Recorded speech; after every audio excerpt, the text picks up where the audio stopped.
up everyone, welcome back to my YouTube channel. Today we will be reacting to the very first comedy review for Indycar 2025. I'm looking forward to getting into this because I've done a couple comedy reviews for like F1 from this channel and all of them have been hilarious, and you guys keep recommending them, and now one of you wants me to do the one for the most recent Indycar race, the first race back of the season.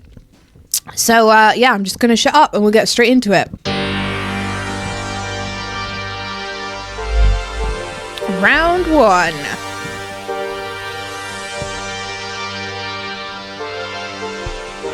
This will be good for me as well because I didn't get to watch the full race, so.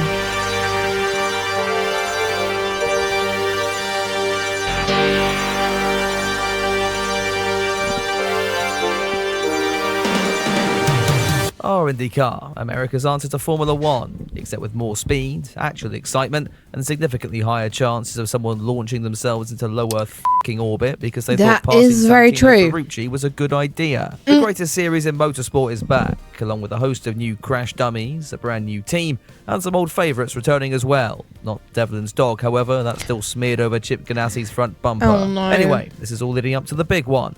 The Indy 500, the greatest. Yes, I'm so excited for the Indy 500. Endurance battle where half the grid inevitably ends up in the scrapyard. I'm so excited to see Larson attempt the double again. Milk. I mean, if we actually ever had that verified. Before that, we've got the opening round at St. Petersburg, and the now yearly tradition of reminding those of you who lack a functioning brain that this isn't the one in f***ing Russia. So let's not waste any more time and roll the intro for the first IndyCar comedy review of 2025. Let's get into it. I'm so excited. Right, a lot has changed coming into this year, so before we begin, let's give you a quick rundown of the team and driver changes heading into the new season. Kramer are the new kids on the block this year, the Italian squad signing up hero of the Argentinians, Callum Ilott, and rookie Robert Schwartzman. Apparently, Robert isn't allowed to race under the Russian flag, but hats off to him for choosing a far less controversial replacement. On the driver front, we have a lot of change. Aaron McLaren yeeted Alex Rossi out the door, replacing the American with a man who may or may not have f***ed his cat at some point. Rossi ends up at Ed Carpenter Racing, while over at AJ Foyt, they keep hold of the ferret for another year, partnering him with friend of the show, David Malukas, who deserves some credit for making it through the off-season this year without breaking his wanking hand. No, sorry, it was a bicycle accident. We all believe you, David, don't worry. Chip Ganassi ditched Linus Tech Tips and Marcus Armstrong after 2024, for some reason believing they weren't as good as Kiffin Simpson. Anyway, Armstrong was landing on his feet at Meyer Shank, and Tech Tips, well, apparently he only realised he wasn't driving a few days ago. What? Letterman Lanigan Racing keep Gray and Rahal. Rewind, what the hell? I'm so confused. Indy next champion Louis Foster, and good old Devlin here, whose girlfriend apparently doesn't like me, though I can't think why on that one. Dale Coyne's current lineup is made up of Renus VK and Jacob Abel, and I would spend longer talking about them, though it's likely they'll be sacked after about a week. So Holger, who retained Connor Daly from the end of last season and replaced Fireman Sam here with Stingray Rob. Yes, the GOAT is back for 2025. Can someone please tell me why they call him Stingray Rob? Like, why is that his nickname? IndyCar moves over from NBC to Fox. Someone fill me in, please. New name leading the commentary booth. Will Buxton stepping away from his Formula One duties to be the new voice of the series. The man famous for explaining the brutally f***ing obvious will be quite good for Americans, actually. The first practice session of the year. Well, yeah, I did think that when they announced it. For everyone. Kramer struggling with radio issues for Robert Schwartzman. Now, look, maybe the team just forgot to test his headset, or maybe it was a technical glitch, or just maybe his radio was working perfectly fine, but all his messages were being intercepted and censored by the Kremlin before they could reach his car. Yet, Robert, no race strategy for you. Focus on glorious overtake for Mother Russia. That was just a bit racist, wasn't it? Meyer Shank Racing and Felix Rosenquist were able to get out on track, although they quickly caused the local yellow for spraying the Swedes diarrhea all over the circuit after this save. His new teammate Marcus Armstrong thought he could do that too, although these images appear to prove otherwise. And if you're wondering why there's no red flag meme for IndyCar, it's because it would likely take up 75% of the f***ing video. Armstrong, to his credit, had somehow managed not to hit anything. That luck wouldn't quite extend to Team Penske and Scott McLaughlin, however. The Kiwi has just signed a new extension with the American team, repaying their confidence by ripping the front left off his IndyCar. That was such a little hit, but it caused so much damage. Kirkwood fastest for Andretti, who were quietly looking like the favourites, where Marcus Ericsson ended P2 on top as well. This was the session where teams started to gain more information and data on the new soft tyre compound brought to this one. Very quickly, all coming to a rather similar conclusion, it was absolutely fucking dog shit. Early running was suggesting the tyre was good for maybe one lap before its performance dropped off a cliff. Early potential just to throw it all away. I think we can start calling these Grosjeans now. Punko's Hollander have a lot of experience with Grosjeans and used them to get both cars into the top 7.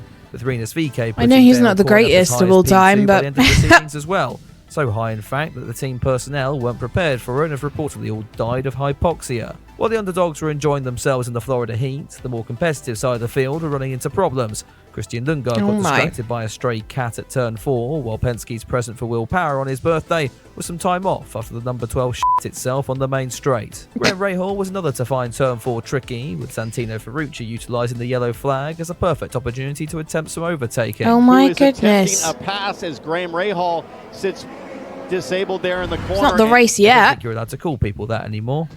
Should we check in on Prema? Yep, they're still f***ed apparently. I was actually looking forward to seeing Prema race in IndyCar, but didn't look like they were going so well for practice. I will tell you what was happening during the first group session in Q1, but Fox's incredible new timing tower decided to just kill itself in the dying moments of the session.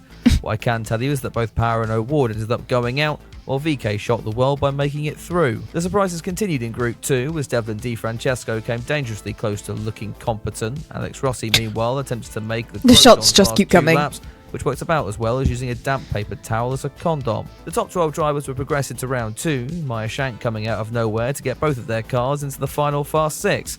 McLaughlin and Herter then jumped up, placing Ericsson on the bubble, and Dixon would end up deposing the Swedes, pouring salt in the wound by doing so whilst bitch-slapping as many concrete balls as he could find. God. That just leaves the shootout for pole then, Rosenquist setting an initial marker of a 59.6, which according to Fox is slower than all of these. Eventually, they decided it would be less confusing to just scrap the timing tower completely. Meanwhile, Herter took the sole remaining Andretti to the top of the times, only to be narrowly edged out by the Penske of McLaughlin, who, as it turned out, can be quite quick when he has all 4 wheels attached to the car. With those 2 on the front row and several big names out of position further back for the race, all was set up for Sunday to be an absolute cracker to start off the season. And if the Indy Next support race with anything to go by, this could be a lot of fun. Oh my god. Just see someone turn into the wall there. Now it's a street circuit. Colton Herter is near the front. If I was a betting man, Yeah, I watched the highlights for the race, but the highlights were really small. So hopefully this is going to give me some more in-depth review on the race. To tear away at the front, only saved by the inevitable pile-up in the back.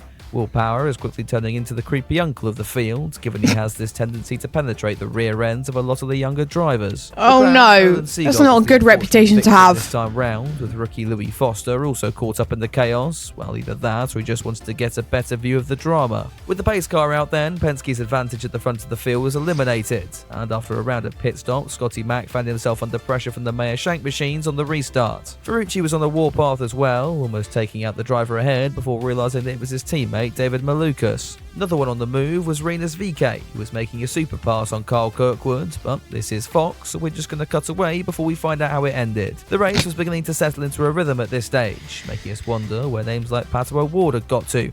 Turns out he'd also been a victim of power. Yeah, I was wondering that when I was watching the highlights. On the opening lap. The only driver I was looking out for, and he just wasn't there. Grosjeans getting out in record time and miles ahead of the competition.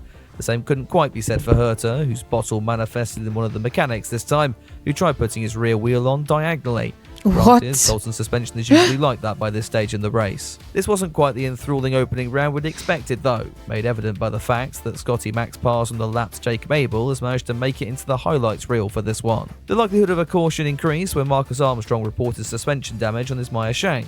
The team sent him back out, claiming he was okay, but this footage makes me think the team had been diversity hiring and his car was checked by the blind. He retired the timing tower. Doesn't look too great there. Meanwhile, the magical world of IndyCar strategy now meant Scott Dixon was in prime position to take his first win around St. Pete. But when he boxed for the last time on lap 73, he was greeted with the beautiful sight of Alex Palou. Oh yeah, I did see that in the highlights. He had gone for the weaker strategy, well, apparently, but now he was in the effective race lead and storming away from his teammate at a rate of knots. Dixon's day then got worse when the Penske of Newgarden pounced down the inside of turn 1, which again we missed because Fox have the race direction of f***ing Monaco. With our only bit of potential excitement not now the Pantalard Stroll. Ready for a boring final quarter of the race, where we got to witness perfect Palou cruise to victory and his stupid smug f***ing face light up the podium.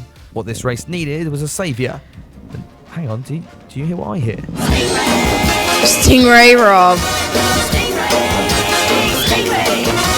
Stingray Rob was 22nd in the field and the next car to be lapped at this stage. But like this, I got to pretend he was in the lead, and he actually held it pretty well, allowing Newgarden to close in the gap and made the remainder of this race actually somewhat watchable. The Messiah's brave defence finally gave way with 5 laps to go, the Juncos man allowing Newgarden through then because there's no engine politics going on here whatsoever, is there? Joseph, of course, was robbed of his St. Pete victory last year after the experienced Penske man just happened to forget what the rules on push to pass were.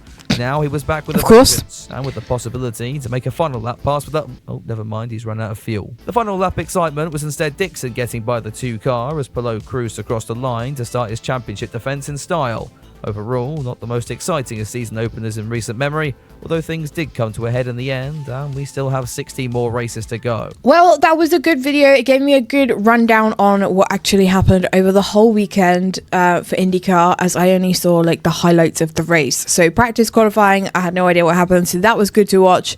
What I thought of the race, like he said at the end there, I don't know, because I only watched the highlights, but from the highlights, they looked like there were a couple of cautions at the beginning, but then nothing really happened. I remember saying during the video, like, this is a really short highlights, that they're just flying by all these laps. So, yeah, it doesn't look like a lot happened apart from at the beginning. So, but of course that happens with some races. Some it's just so chaotic, and other races, the drivers just cruise through and not a lot happens. So I wonder what's going to happen in the next IndyCar race. I don't actually know when it is. I have to double check, but I think it's still like a couple of weeks from now. But like he said there, we're all building up to the Indy 500. I'm so excited to see that. I'm really excited to see Larson attempt the double again. Hopefully Mother Nature doesn't get in the way this year. Because when he did the Indy 500 last year, he was doing really well until he had that drive-through penalty, and then it kind of like mucked him up towards the end. So yeah, anyway, but that video in itself was a really good video. I really enjoyed it, so thank you to the people who requested this video. With that being said, if you have any other videos that you'd like me to react to, drop them in the comments. I'm working my way through everybody's suggestions at the moment. If you did want to check out any of my other socials or become a Patreon member and get early access to videos like this or top priority over your suggestions, then you can do all of that down below. But I hope you enjoyed today's reaction, and I will catch you next time for the next one. Bye.